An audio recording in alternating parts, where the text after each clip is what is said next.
What is an appraisal gap? How do appraisal gaps happen? That's what we're going to dive into in today's video. My name is Jeb Smith. I'm a real estate broker here in Southern California, and I'm often hearing people talk about gaps in appraisal, making offers, waiving the appraisal, and people have a lot of questions out there. Quite frankly, a lot of people don't truly understand the appraisal process, and I'm often seeing questions, comments on videos that I post where people don't really understand what waiving an appraisal means or what happens when the appraisal actually comes in less than the purchase price. So I want to spend a little bit of time today and educate you on that process. Maybe you're a first-time home buyer, or maybe you're somebody that's purchased several homes over the years and don't really understand it. But I think it's important, especially in the market that we're in right now, with homes appreciating very, very quickly, often selling above the asking price in many cases. And in many cases, your real estate agent, your realtor is telling you that in order to make your offer competitive, that you need to waive that appraisal and that there might be a gap in that appraisal. And so I think it's important to understand exactly what that means so that you know what you're getting yourself into if you're writing an offer above where the appraisal may come in and you're potentially waiving the appraisal contingency and what have you. So let's start with the first question is, what is an appraisal gap? An appraisal gap is the difference in your offer, whatever you've decided to offer on a property versus where the appraisal came in. Let's just say for conversation purposes here, there's a property listed at $500,000. You decide that you're going to make an offer for $525,000 on that property. Well, let's say the appraisal comes in at $500,000 where it was originally priced. Well, the lender is going to take the lesser of the appraised value or the purchase price to base their lending off of those numbers. So in this case, there's a $25,000 difference between the appraised value and what you offered on the home. That difference has to be made up. That's the gap in appraisal. Typically, when you're making an offer as a home buyer, part of the residential purchase agreement, regardless of what state you're in, has a contingency in the agreement that says if the property does not appraise, then essentially you do not have to move forward with purchasing that home. But in the market that we're in right now, we're seeing a lot of people waive the appraisal contingency, and we'll talk about a couple of different variations of this, but people are waiving the appraisal contingency and coming in to say, hey, look, I'm willing to purchase this property even if it doesn't appraise. So in this case, if you're getting a loan, let me back up for a minute here and talk about loans. So when you're getting a loan, the bank does an appraisal on the property, right? In most cases. In some cases, you'll get an appraisal waiver where there's no appraisal required, but more often than not, there's going to be an appraisal on the property. The lender is doing that appraisal to protect themselves, to make sure that the value's actually there on the property, that they're not lending on a property, they're not lending more money on that property than it's actually worth. That's why they do an appraisal. So even if you waive the appraisal contingency, that doesn't mean an appraisal is not going to be completed. It just means that you've waived your opportunity to back out using the appraisal if it does come in less. So in the case where an appraiser appraises that property, it comes in less, you've waived your appraisal contingency. You've more or less agreed to make up the difference, whatever that is, between the amount the bank is willing to lend and where the property appraised. So in the case that, the property appraised for 500, you made an offer for 525, you have to basically make up that $25,000 difference. Now that amount can't be financed.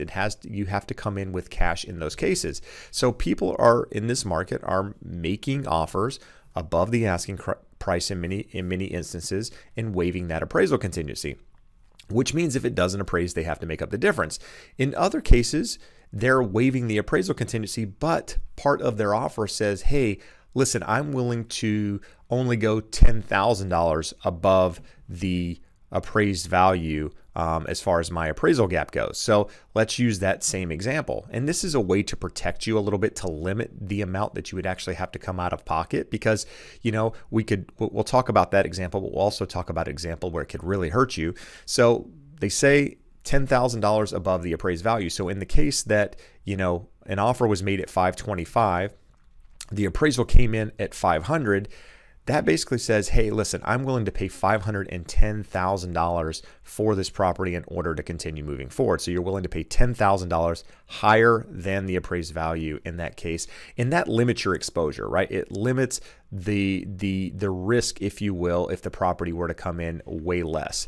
Now, in the case where there is nothing stated in that original contract with regards to the amount above the appraised value. Let's say that you made an offer for $525 on that property, but it appraised for $450 in this case. Even though it was listed at $5, let's say it appraised for $450. You basically agreed to make up that $75,000 difference in the appraised value. That way, putting that, that number, that dollar amount above what you're willing to pay above the appraised value protects you. Now, I know a lot of you are out there watching this going, why would you ever pay more than a property is listed for? That seems crazy. Well, here in the state of California, the average property sold at 102% of the listing price in the month of April.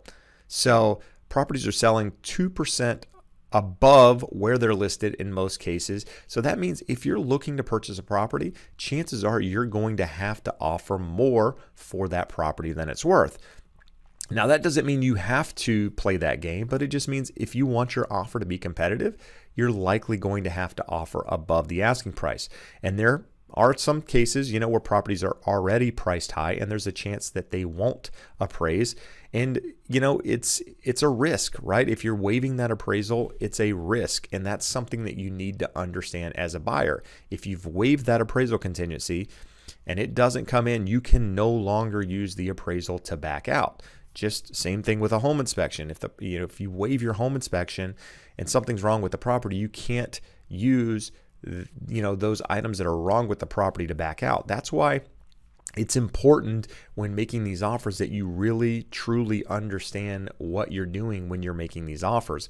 And appraisal gaps, do appraisals come in low? Absolutely. They come in low all the time. I've been fortunate with my clients where every appraisal outside of one has actually come in, two recently. One, we offered $515. It came in at $508,750. We never waived the appraisal. We were actually able to negotiate and get the seller to come down to the appraised value. So in that case, we were able to come down. And we had one recently that was actually a VA loan where we offered $410,000 on a property that was listed at $400,000, and it actually appraised at $380,000. In that case, the buyer said that they were willing to pay $10,000 over the appraised value, and in that case, they ended up paying $390,000 for a property. So they got it $20,000 less than they had originally wrote their offer for, but they still paid $10,000 more than the appraised value. And for them, it was a good deal because, in the market that they're in, properties are going to continue to appreciate. They're going to continue to come to the market, and those values in 2 to 3 months are going to be higher than what they paid for that property. So they're not going to be in a position where they're underwater or what have you. But if you're out there making offers as a home buyer, first-time home buyer, second buyer, investor, whatever it is, just understand what you're doing when you're making these offers. You're likely going to have to do some sort of appraisal waiver in many cases. And if you do, just make sure you understand your exposure. You understand the risk. Have your real estate agent, your real estate professional run comparables to tell you where they think it will appraise. I do that on every single listing. If we're waiving the appraisal, even if we're not waiving the appraisal, we're still looking at the comparables to figure out where the property might come in or where we should make an offer. And in many cases, there are comparables out there to support these numbers, especially in the market that we're in right now. So if you're somebody in that position, just make sure you understand what you're doing so that you're not in a position where you potentially lose your earnest money deposit. But, would love to hear your thoughts. Have you been making offers out there? Are you waiving the appraisal? What happened when the appraisal came in? Did it come in at value? Was it less? Did you have to make up a difference? How did you structure your offer? These are all things that I love to hear, and I think it's helpful for those reading the comments to get an idea of what they can do in order to be competitive. And, if there's anything you want me to cover, leave it in there as well. As always, I will continue to update you with tips, tricks, home hacking, whatever it is to help guide you through the process. But for now, I appreciate you taking the time to watch. I appreciate the support. Hope to see you again soon. Have a great day. Bye-bye.